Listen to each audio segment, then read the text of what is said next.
वंदे मातरम। मैं हूं आपके साथ काजल ठाकुर। हमारे खास कार्यक्रम रिपोर्टर्स लाइव में स्वागत है आपका।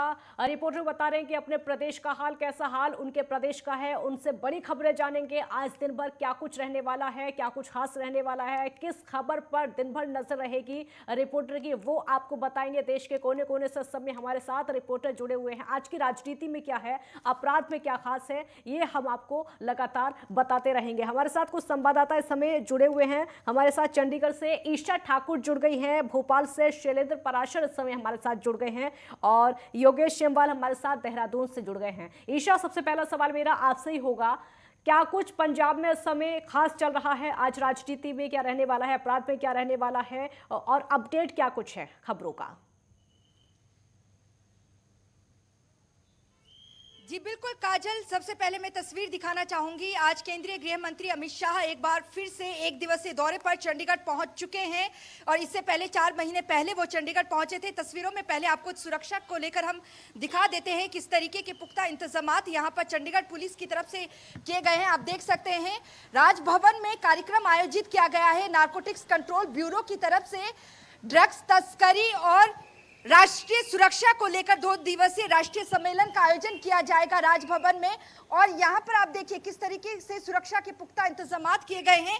काजल, इस वक्त मैं पंजाब राजभवन से थोड़ी दूरी पर मौजूद हूँ क्योंकि सुरक्षा को लेकर यहाँ पर कड़े प्रबंध किए गए हैं और वहां पर जाना मनाही है। और यहाँ से आपको जूम करके तस्वीर दिखाएंगे। राष्ट्रीय सम्मेलन यहाँ पर नारकोटिक्स कंट्रोल ब्यूरो की तरफ से पंजाब राजभवन में 2 दिवसीय आयोजित किया जा रहा है, जहाँ पर केंद्रीय गृह मंत्री अमित शाह पहुंच चुके हैं और उनके साथ पंजाब, हरियाणा, हिमाचल प्रदेश के मुख्यमंत्री मौजूद रहेंगे, साथ ही जम्मू कश्मीर के एलजी और चंडीगढ़ के प्रशासक। और यहाँ पर ड्रग्स तस्करी को लेकर और राष्ट्रीय सुरक्षा को लेकर संबोधित करेंगे केंद्रीय गृह मंत्री अमित शाह। एक दिवसीय दौरा है उनका और इसके बाद आज पूरे दिन वो चंडीगढ़ में मौजूद रहेंगे। दोपहर 3:30 बजे चंडीगढ़ में 3 स्कूलों का शिलान्यास करेंगे और वहीं से मौली जागरा में लोगों को संबोधित करेंगे केंद्रीय गृह मंत्री अमित शाह। और इसके बाद ठीक थोड़ी दूरी पर की अगर हम बात करें, आप देख सकते हैं चप्पे चप्पे पर सुरक्षा के पुख्ता इंतजामात यहां पर किए गए हैं। और मेरी दूसरी तरफ सुखना लेक है और सुखना लेक में भी हर घर तिरंगा कार्यक्रम आयोजित किया जाएगा। और आप देखिए बीएसएफ जवानों को आप देख सकते हैं किस तरीके से सुरक्षा के कड़े प्रबंध यहाँ पर किए गए हैं। और यहाँ पर केंद्रीय गृह मंत्री अमित शाह पहुंच चुके हैं और उनकी तरफ से ड्रग्स को लेकर खास तौर से यहां पर बैठक भी की जाएगी। और देखिए जिस तरीके से अगर हम बात करें केंद्र सरकार की आजादी के 75वें अमृत महोत्सव के तौर पर बना रहे हैं, तो वहीं यहां पर केंद्र सरकार ने एक संकल्प लिया था ड्रग्स को लेकर कि 75 किलो ड्रग्स को नष्ट भी किया जाएगा। और आज देश के अनेक कोने से लोग अमित शाह के साथ जुड़ेंगे और जो पंजाब, हरियाणा, हिमाचल प्रदेश, जम्मू कश्मीर और चंडीगढ़ के डीजीपी भी मौजूद रहेंगे, आला अधिकारी मौजूद रहेंगे। और कहीं ना कहीं ड्रग्स काजल एक बहुत बड़ा मुद्दा बनता जा रहा है क्योंकि पहले ये समस्या पंजाब तक सीमित थी, लेकिन अब हिमाचल प्रदेश, हरियाणा, राजस्थान, उत्तर प्रदेश और चंडीगढ़ में भी इसकी समस्या देखने को मिल रही है। यही वजह है कि एक बड़ा कार्यक्रम यहाँ पर नारकोटिक्स कंट्रोल ब्यूरो की तरफ से आयोजित किया जा रहा है और जिसमें खास तौर से केंद्रीय गृह मंत्री अमित शाह पहुंच चुके हैं और उनका संबोधन सुनने वाला होगा। और ये भी देखना होगा कि राष्ट्रीय सुरक्षा को लेकर वो क्या कुछ कहते हैं, क्योंकि राष्ट्रीय सुरक्षा एक बहुत बड़ा मुद्दा है। चंडीगढ़ पंजाब, हरियाणा दोनों की राजधानी है और पंजाब के सूबे की अगर बात करें, एक बॉर्डर स्टेट है, संवेदनशील स्टेट है, तो ऐसे में राष्ट्रीय सुरक्षा एक बहुत अहम मुद्दा माना जाता है पंजाब में, क्योंकि पाकिस्तान के साथ बॉर्डर लगा हुआ है और कई गतिविधियां, आतंकवादी गतिविधियां यहाँ पर होती रहती है। और पंजाब में कई पिछले 3 महीनों में बहुत सारी आतंकवादी गतिविधियां यहाँ पर हुई है, क्योंकि बीजेपी की खास तौर से बात करें राष्ट्रीय सुरक्षा के मुद्दे पर भी चुनाव लड़ती है। यहाँ पर यह भी देखना होगा केंद्रीय गृह मंत्री और क्या कुछ कहते हैं। और पिछली बार 4 महीने पहले जब वो चंडीगढ़ पहुंचे थे, उन्होंने चंडीगढ़ के सरकारी मुलाजिमों को एक तोहफा दिया था। केंद्रीय सर्विस रूल्स के अधीन वो लेकर आए थे, लेकिन इसका विरोध पंजाब की तरफ से किया गया था क्योंकि पंजाब में आम आदमी पार्टी की सरकार है। लेकिन अब अंदर की जो पंजाब राजभवन की जो तस्वीर है वो देखने लायक होगी। 10:30 बजे कार्यक्रम का समय तय किया गया गया था। थोड़ी ही देर में अमित शाह का संबोधन होगा। वहां पर पंजाब के मुख्यमंत्री भगवंत मान, हरियाणा के मुख्यमंत्री मनोहर लाल खट्टर और इसके साथ ही हिमाचल प्रदेश के मुख्यमंत्री जयराम ठाकुर और जम्मू कश्मीर के एलजी भी मौजूद रहेंगे। चंडीगढ़ के प्रशासक मौजूद रहेंगे और आज पूरा दिन अमित शाह चंडीगढ़ में रहने वाले हैं। और इसके बाद जिस तरीके से उनका कार्यक्रम तय है, 3:30 बजे वो 3 स्कूलों का शिलान्यास मौली जागरा से करेंगे। उसके बाद की अगर हम बात करें, 8 बजे ठीक मेरे पीछे सुखना लेक है, वहां पर हर तिरंगा कार्यक्रम का आयोजन किया जाएगा और वहां भी संबोधन होगा। यानी कि आज पूरा दिन इसी पर रहेगा। राजनीति की अगर बात करें, सारा कार्यक्रम आज यहां पर तय रहेगा। और इसी के साथ एक और बड़ी खबर है काजल, जिस तरीके से अगर हम बात करें, आम आदमी पार्टी की इस वक्त सरकार है पंजाब में और हेल्थ मिनिस्टर चेतन सिंह की अगर बात करें, उनका वीडियो लगातार वायरल हो रहा है। फरीदकोट बाबा यूनिवर्सिटी, मेडिकल यूनिवर्सिटी पहुंचे थे। वहां पर जो वहां के वाइस चांसलर हैं, उनके साथ जिस तरीके से मतभेद सामने आया है, ऐसे में क्योंकि उनकी तरफ से उन्हें कहीं ना कहीं जो कांग्रेस है वो आरोप लगा रही है कि जलील करने का काम किया है, तो इसको लेकर भी कहीं यहाँ पर प्रतिक्रियाएं सामने आ रही है और कहा जा रहा है कि जो स्वास्थ्य मंत्री है उन्हें इस्तीफा देना चाहिए। और कोविड की अगर बात करें काजल, तो लगातार कोरोना के मामले पंजाब में बढ़ते जा रहे हैं।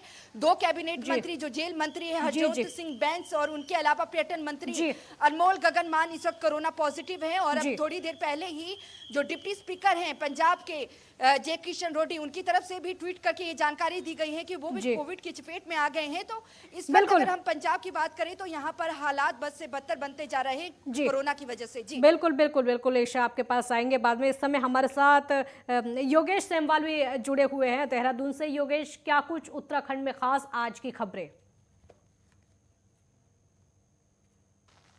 बिल्कुल, आपको बताना चाहेंगे उत्तराखंड की जो सबसे खास खबरों में से एक खबर है, आज के पूरे दिन वो चर्चाओं में रहने वाली है, वो है भाजपा को लेकर। जी, भाजपा के प्रदेश अध्यक्ष के तौर पर अब महेंद्र भट्ट, जो कि पूर्व में बद्रीनाथ से विधायक थे, उनको अब प्रदेश अध्यक्ष बना दिया गया है। और लंबे समय से ये बातचीत चल रही थी, लंबे समय से ये अनुमान भी लगाया जा रहा था, मीडिया द्वारा भी अनुमान लगाया जा रहा था कि आने वाले दिनों में महेंद्र भट्ट जो है वो बन सकते हैं भाजपा के प्रदेश अध्यक्ष। और अब जो है मुहर लग गई है, अब भाजपा के प्रदेश अध्यक्ष के तौर पर महेंद्र भट्ट होंगे। जबकि जो पूरा अनुमान अब लगाया जा रहा है कि हो सकता है कि सरकार में भी विस्तार हो, मंत्रिमंडल में विस्तार हो, 2 नए मंत्री बन सकते हैं, इसको लेकर भी चर्चाएं चलने लगी हैं। क्योंकि अगर बात करें, अभी तक जो कमान संभाल रहे थे भाजपा के प्रदेश अध्यक्ष की, वो पूर्व में मंत्री थे। अब मंत्री थे तो उम्मीद ये भी है कि हो सकता है कि उन्हें एक बार फिर से मंत्री बना दिया जाए। तो इस चीज को लेकर भी पूरे दिन आज चर्चाएं रहने वाली हैं कि क्या कुछ रहेगा भाजपा में। क्योंकि नया जो प्रदेश अध्यक्ष है तो नए संगठन को लेकर आएंगे, बहुत मजबूती से और आगे बढ़ाने की बात कही जा रही है। आगे आने वाले कई चुनाव हैं भाजपा के लिए सामने, अगर देखा जाए तो उन चुनावों में भी एक मजबूत तौर पर भाजपा को उतरना होगा। उसको लेकर एक नई जिम्मेदारी दी गई है महेंद्र भट्ट को। उसके बाद अगर बात करें तो आज कांग्रेस की बात करते हैं। कांग्रेस लगातार प्रदेश में प्रदर्शन कर रही है और प्रदर्शन जो है वो स्मृति ईरानी को लेकर है। उनका कहना है कि स्मृति ईरानी ने जिस तरह से सोनिया गांधी से बातचीत की, जिस तरह से कोशिश की कि उनको घेरा जाए, वो बिल्कुल सही नहीं है। और आज प्रदेश भर में इसी को लेकर कांग्रेस आक्रोशित है और पुतला दहन भी करने जा रही है। जगह जगह में मुख्यालय जितने भी हैं उत्तराखंड में, उन सभी मुख्यालयों में आज प्रदर्शन करेगी कांग्रेस। उसके बाद अगर बात करें तो मौसम की बात करते हैं। मौसम की अगर हम तरफ देखें तो लगातार रात से बरसात हो रही है, क्योंकि मानसून आ रखा है और मानसून अपने चरम पर है। पहाड़ी क्षेत्रों की बात करें तो वहां पर भी मानसून लगातार असर दिखा रहा है, बरसात हो रही है। उसके साथ ही मैदानी भागों में भी लगातार बरसात हो रही है। और इस समय क्योंकि पर्यटक भी बहुत बड़ी संख्या में उत्तराखंड में पहुंचे हुए हैं, चारधाम यात्रा चल रही है। और अमूमन देखा गया है, पिछले कई सालों में ये देखा गया है कि मानसून के समय में बहुत संख्या घट जाती है पर्यटकों की, कम संख्या में पर्यटक आना शुरू हो जाते हैं। और इसके बाद और इससे पहले जो महीने रहते हैं, 2-2 महीने, उनमें बहुत बड़ी संख्या में पर्यटक पहुंचते हैं।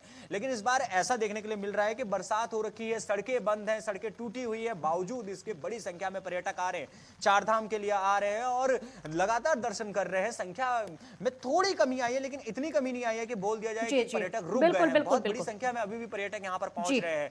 सड़कों की अगर बात करें, आऊंगी योगेश आपके पास। इस समय हमारे साथ पटना से विवेक रंजन जुड़े हुए हैं। विवेक, इस समय क्या कुछ चल रहा है बिहार में खास, क्योंकि पटना की तो बड़ी खबर भी है जेपी नड्डा को लेकर?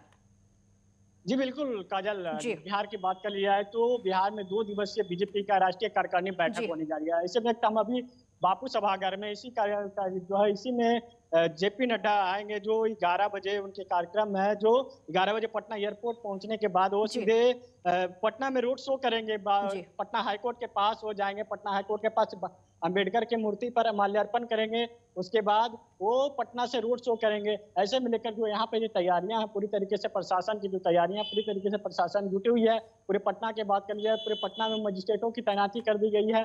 कल गृह मंत्री अमित शाह को बिहार आना है और कल जो समापन समारोह कार्यक्रम का वो उसमें शिरकत करेंगे। ऐसे में लेकर जेपी नड्डा को लेकर जो तैयारी है पूरी तरीके से तैयारी की हुई, क्योंकि वो पटना एयरपोर्ट पे 11 बजे पहुंचेंगे। 11 बजे के बाद वो सीधे वहां से पहुंचकर हाईकोर्ट के पास अंबेडकर मूर्ति पर माल्यार्पण करने के बाद जेपी गोलंबर के पास जाएंगे। वहां तक के बाद फिर 4:30 बजे जो है मीडिया से संबोधित करेंगे।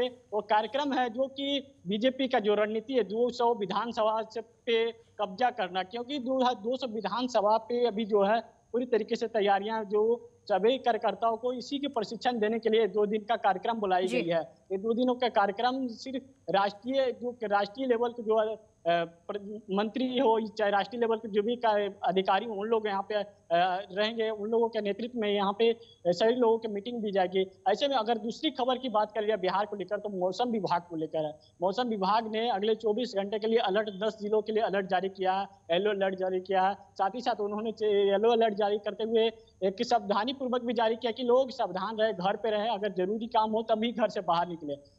वहीं अगर तीसरी खबर की बात कर लिया तो जेपी नड्डा का जो कार्यक्रम है, जो कि जब भी बीजेपी के कोई भी नेता आते हैं बिहार तो मुख्यमंत्री नीतीश कुमार से मुलाकात जरूर होती है। चाहे पिछले बार धर्मेंद्र प्रधान की बात कर लिया, धर्मेंद्र प्रधान भी पिछले बार आए थे, तब भी मुख्यमंत्री से मुलाकात हुई थी। लेकिन मुख्यमंत्री से इस बार न जेपी नड्डा का मुलाकात होगा, न ही अमित शाह का मुलाकात होगा, क्योंकि मुख्यमंत्री अभी कोरोना पॉजिटिव हैं। वो अभी डॉक्टर ने उन्हें सलाह दी है आराम के लिए, इसलिए वह अभी किसी लोगों से मिल नहीं सकते हैं। जी काजल, आप सभी हमारे साथ बने रहिए। विवेक, आप भी हमारे साथ बने रहिए। यहाँ पर एक ब्रेक के लिए रुकना होगा, छोटा सा ब्रेक यहाँ पर रुक लेते हैं और जल्द लौटेंगे ब्रेक के बाद।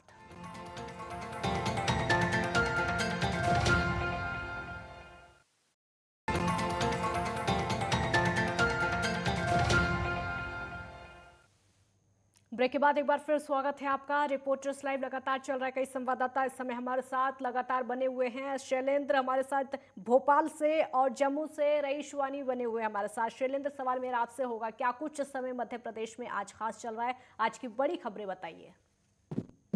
काजल, लगातार जिस तरह से मध्य प्रदेश के ग्राम सरकार बनने के बाद अब जिला पंचायत अध्यक्षों की और उपाध्यक्षों के निर्वाचन को लेकर दोनों पार्टियों में जद्दोजहद का माहौल चलता रहा, तो जहां पर 52 जिलों में 42 सीटों पर बीजेपी के जिलाध्यक्ष बने, कई जगह अधिकांश निर्विरोध बने, तो वही 9 यहाँ पर कांग्रेस के जिला पंचायत अध्यक्ष बने और 1 निर्दलीय यहाँ पर बना।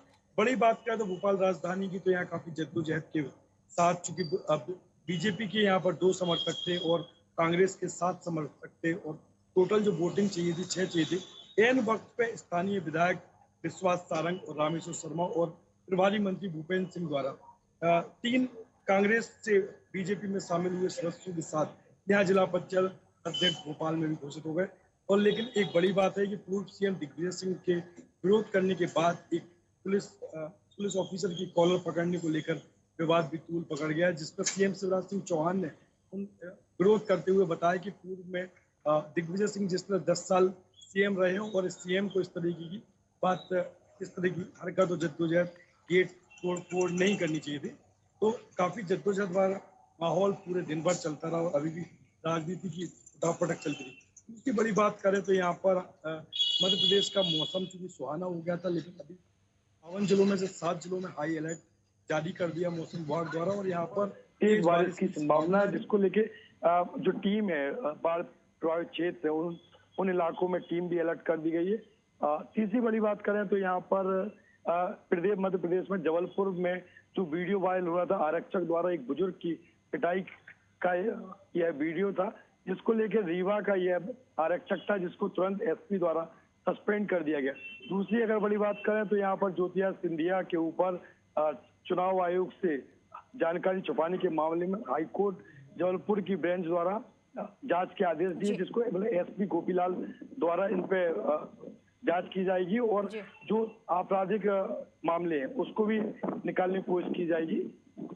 और अगर बाकी अन्य खबरों की हम बात करें तो यहाँ पर जिस तरह से मध्य प्रदेश सीएम शिवराज सिंह चौहान द्वारा चुनाव के पूर्व लगातार रोजगार भर्तियों का वादा करते हुए उन कंपनियों को चिन्हित किया गया था और उनको रोजगार देने की जिम्मेदारी दी गई थी, लेकिन उनकी लापरवाही बरतने के चलते काफी जगह जो उनका भर्तियों का आंकड़ा था, जो कि तकरीबन 11,000 भर्तियां थी, वो शैलेंद्र, कहीं ना कहीं कम नजर आती है। आपको रोकूंगी मैं।